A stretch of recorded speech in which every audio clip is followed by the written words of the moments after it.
नमस्कार दोस्तों। मुझे पता है कि आप सभी का आज का पेपर विज्ञान का पेपर हुआ है और ये बहुत ही अच्छा गया होगा। इसी प्रकार आपको गणित का पेपर भी आपका जाने वाला है। बस आपको इस वीडियो को देख लेना है और अपने दोस्तों को भी बता देना है कि गणित के पेपर की वीडियो डल चुकी है। और देखिए, इस पेपर में मैंने आपको पूरे सॉल्यूशन बता दिए हैं गणित के। और जो आपका यह पेपर कल होने जा रहा है, कल कितनी तारीख है? 11 तारीख। आज 10 तारीख थी, आज 10 तारीख को विज्ञान का पेपर हो गया है और कल 11 तारीख है। कल 11 तारीख को आपका यह गणित का पेपर आने वाला है। तो देखिए, अब मैं स्टार्टिंग से आपको बता देता हूँ कि सबसे पहले आपको क्या क्या यहाँ पर जानकारी भरनी है। उसके बाद मैं आगे चलता हूँ, आगे आपको प्रश्नों के उत्तर बताऊँगा, प्रश्न बताऊँगा। बस आप अच्छे से अपनी एक कॉपी वगैरह ले लीजिए, उसमें लिख लीजिए प्रश्नों को और अच्छे से आंसर्स भी लिखते जाइए। और आज आप कमेंट करके बताइए कि आप विज्ञान का पेपर आया है जो मैंने बताया था कि नहीं आया है। और यह भी कमेंट करिए कि आपका विज्ञान का पेपर कैसा गया है। अगर बहुत अच्छा गया है तो वीडियो को लाइक अवश्य करिए, क्योंकि लाइक करने से हम लोगों का मोटिवेशन बढ़ता है और हम आपकी ऐसी और भी हेल्प करेंगे आगे चलकर। ठीक है, और चैनल को सब्सक्राइब कर लीजिए। ठीक है बच्चों, चलिए देखते हैं। अब यहाँ से थोड़ी सी मैं जानकारी दे देता हूँ आपको कि आपको क्या क्या जानकारी वहाँ पर भरनी पड़ती है। तो सबसे पहले आपको यहाँ पर विद्यार्थी का नाम लिखना होता है और यहाँ पर आपको अनुक्रमांक लिखना पड़ता है। और आपको अपने पिता का नाम यहाँ लिख देना है, शाला का नाम आपको इस वाली लाइन में लिख देना है और अपने ब्लॉक का नाम यहाँ लिख देना है।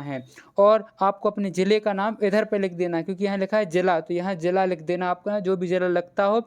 उसके बाद देखिए बच्चों, जो आपका यह प्रश्न पत्र आएगा वह 50 नंबर का आएगा और इसमें जो कुल संख्या रहेगी प्रश्नों की वही सेम रहेगी। 22 प्रश्न आपके आ रहे हैं। प्रत्येक आपने विषय में देखा होगा, आपका हिंदी का पेपर हो गया, अंग्रेजी का पेपर हो गया, विज्ञान का पेपर हो गया आज, और अब आपका गणित का पेपर होने वाला है। तो आपने देखा होगा सभी विषयों में 22-22 प्रश्न ही पूछे जा रहे हैं और 50 अंकों का ही हो रहा है, क्योंकि अर्धवार्षिक परीक्षा 50 अंक की ही होती है। चलिए बच्चों देखते हैं। तो अपन लोग सबसे पहला प्रश्न देखते हैं। पहला प्रश्न पूछा गया है कि निर्देश दिया है सबसे पहले यहाँ पर कि प्रश्नों को पढ़कर नीचे दिए गए विकल्पों में से सही विकल्प चुनिए। ठीक है, आपको सही विकल्प चुनने हैं। ये सही विकल्प वाले क्वेश्चन है 1 से 10 तक। देखिए यहाँ पर पहला प्रश्न दिया गया है, प्रश्न रेखा मतलब एक संख्या रेखा दी है। संख्या रेखा जैसे आप लोग जानते हैं 1 2 3 4 ये संख्या रेखा होती है। तो उस पर ये मान दिए गए हैं। कौन कौन से? -3 और एक धन का 3। ये ध्यान दीजिए आप, -3 और धन का 3 दिया गया है अपन को। तो अपन को क्या बताना है? मान बताना है किस पूर्णांक में दाहिनी ओर होगा। तो अपन को इसका बताना था कि किस पूर्णांक में दाहिनी ओर होगा, है ना। दाहिनी ओर क्या होगा? तो इसका अगर अपन लोग आपने पढ़ा होगा कि भाई साहब जैसे अपन आप 3 का और 3 का गुणा करते हैं तो 9 आता है ना कि नहीं आता है ना? आता है।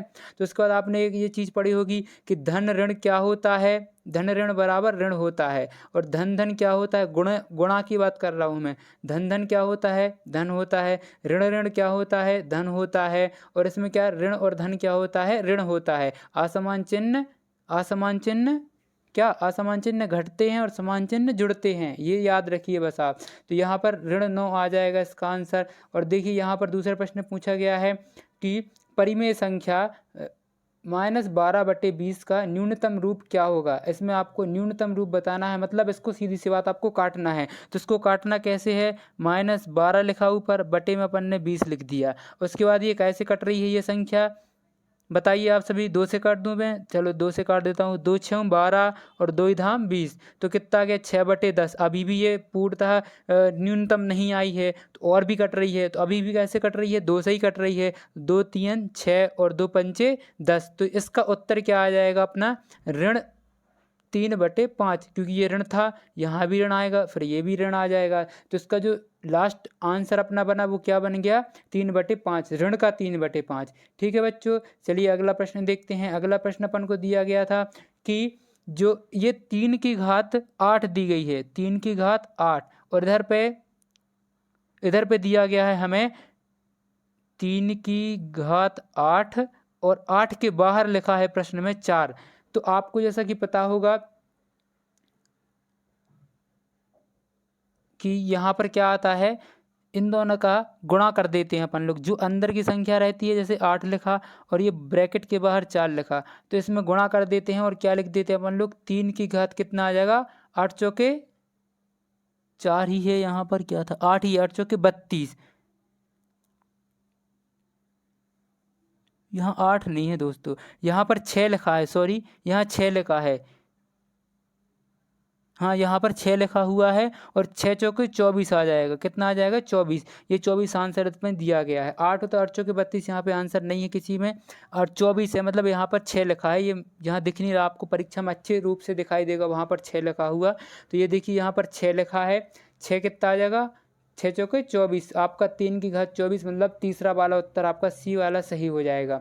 चलिए देखते हैं अगले प्रश्न की तरफ। चौथा प्रश्न हमसे पूछा गया है, किसी संख्या का 1/5 उसी संख्या से 20 कम है तो समीकरण क्या होगा? जैसे आपको पता है कि कोई एक संख्या मान ली x, तो कोई एक संख्या अपन ने मानी है, तो इस संख्या का 1/5 कितना होगा? x/5 हो जाएगा। अब आपको बोला है उसके आगे प्रश्न में कि उसी संख्या से 20 कम, तो ये संख्या है, इससे 20 कम बताना है आपको। तो इस संख्या का 20 कम कर दो आप। ये संख्या क्या थी?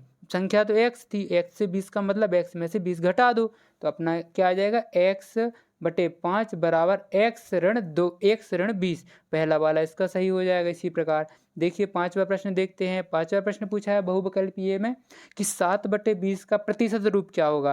तो आप लोगों ने पढ़ा होगा कि 7/5 लिखा है या फिर कोई भी संख्या दी गई है, अगर अपन को उसका प्रतिशत बनाना है तो प्रतिशत बनाने के लिए अपन लोग क्या करते हैं? 100 से गुणा कर देते हैं और बटे में 100 लिख देते हैं, तो क्या हो जाता है? इसका प्रतिशत आ जाता है और नीचे वाले का, और ये ऊपर वाला 100 कट जाता है, तो ये 2 से 2 कट गया और 2 पंचे 10 हो गया। 7/35 आ गया इसका उत्तर। कितना आ गया? 35। ये देखिए 7/35 होता है, तो ये 35 इसमें दिया गया है भी दूसरे वाले में, तो ये हो जाएगा इसका सही। उसके बाद देखिए छठवां प्रश्न। छठवें प्रश्न में पूछा है 65 डिग्री माप के कोण के पूरक कोण का माप होगा। जो 65 माप दिया गया है अपन को, 65 डिग्री का कोण दिया गया है, तो इसका पूरक कोण आप जानते हैं, ये पूरक कोण होता है 90 डिग्री का। तो आपको क्या करना था? सिर्फ 90 डिग्री में से 65 को घटा देना है। 65 को घटाएंगे, 60 में से 65 घटाएंगे तो कितना बचेगा? 25। आप सभी को पता है, तो ये इसका आ जाएगा 25, पूरा कोण आ जाएगा।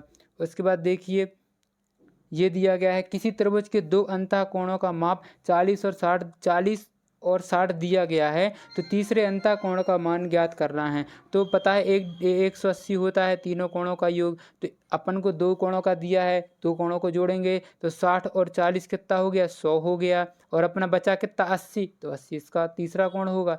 बस यही उसका उत्तर था। 8वां प्रश्न देखिए। 8वां प्रश्न पूछा है, किसी 4 सेंटीमीटर भुजा वाले वर्ग का क्षेत्रफल होगा। 4 सेंटीमीटर वाले, जैसे आपको दिया गया है, एक 4 सेंटीमीटर दी गई है आपको, साइड दी है मतलब भुजा दी है, कितनी? 4 सेंटीमीटर भुजा दी है। अब आपको भुजा दी है और आपको बताना है वर्ग, तो वर्ग का क्षेत्रफल आप सभी को याद होगा। वर्ग का क्षेत्रफल क्या होता है? वर्ग का क्षेत्रफल होता है ए का वर्ग। ए का वर्ग, ए का वर्ग मतलब साइड भुजा, साइड भुजा गुणित भुजा, भुजा गुणित भुजा वर्ग का क्षेत्रफल होता है। तो भुजा कितनी दी है? 4, तो 4 गुणित 4 कितना आ जाएगा? 16। बस आपका ये 16 उत्तर हो जाएगा। इसी प्रकार देखिए 9वां प्रश्न हमसे पूछा गया है, निम्नलिखित संख्याओं का बहुलक क्या होगा? तो आप सभी को पता है बहुलक का मतलब क्या होता है? बहुलक मतलब होता है, कोई भी अगर आपको एक ये सेट दिया गया है, कोई भी कितने भी नंबर लिखे हैं, उन नंबरों में से सबसे ज़्यादा जो भी नंबर आए वो क्या कहलाता है? बहुलक कहलाता है। तो आपको सबसे पहले गिन के देख लेना है 2 कितने बार आया है। तो 2 देखिए 1 2 3 बार आया है। 2 कितने बार आया है? 3 बार आया है। उसके बाद 3 कितनी बार आया है? 1 2 बार 3 आया है ना। और उसके बाद 4 देखिए 4 कितनी बार आया? 1 2 3 4 बार आ गया। और उसके बाद ये सबसे ज़्यादा बार आया है 4, तो बहुलक क्या हो जाएगा? इसका उत्तर हो जाएगा 4, है ना। बहुलक मतलब होता है कितने बार वो उसमें जो आपका दिया गया है, सेट दिया गया है, उस सेट में कितने बार संख्या रिपीट हुई है, सबसे ज़्यादा कौन सा अंक आया है, तो बस वही लिख देना रहता है अपन को बहुलक में। इसका उत्तर 4 हो जाएगा। 10वां वाला देखिए। 10वां प्रश्न दिया गया है, किसी घनाभ में शीर्ष की संख्या होगी। जैसे आपको ने देखा होगा घनाभ कैसे बनता है, ऐसे एक घनाभ बनता है, ये ऐसे देखिए इसको। इसमें आपको बताना था कि कितने शीर्ष होते हैं, तो आप सभी को पता है एक शीर्ष ये हो गया, एक ये हो गया, 2 3 ये 4 ये 5 ये 6 ये 7 और एक ये 8, तो कितने होते हैं? 8 शीर्ष होते हैं। बस आपको ये चित्र वगैरह नहीं बताना, मैं तो समझा रहा हूँ। बस आपको ये टिक लगा देना है, 8 होगी इसकी संख्या का उत्तर हो जाएगा 10वें का। चलिए देखिए इसमें 11वां 12वां 13वां मैंने सभी प्रश्नों के हल इसमें कर लिए हैं। अभी इतना ही रहने देता हूँ और अभी एक और इसका दूसरा पार्ट डाल देता हूँ आपको, और उसमें आगे के प्रश्न बना देता हूँ मैं, क्योंकि ये वीडियो नहीं तो लंबी हो जाएगी, इस वजह से दिक्कत होगी थोड़ी सी, है ना। चलिए बच्चों इसका मैं दूसरा पार्ट अभी थोड़ी देर से डाल देता हूँ बना के, ये वीडियो लंबी हो रही कुछ ज़्यादा ही, तो आप दूसरा पार्ट भी देख लीजिए इसका। धन्यवाद, थैंक यू। दूसरी वीडियो में देख लीजिए आप, 11वें प्रश्न से उसमें मैं बताऊँगा। अभी इसकी जस्ट ही बात डाल देता हूँ, ठीक है बच्चों। धन्यवाद, थैंक यू। ये वीडियो लंबी हो जाएगी नहीं तो।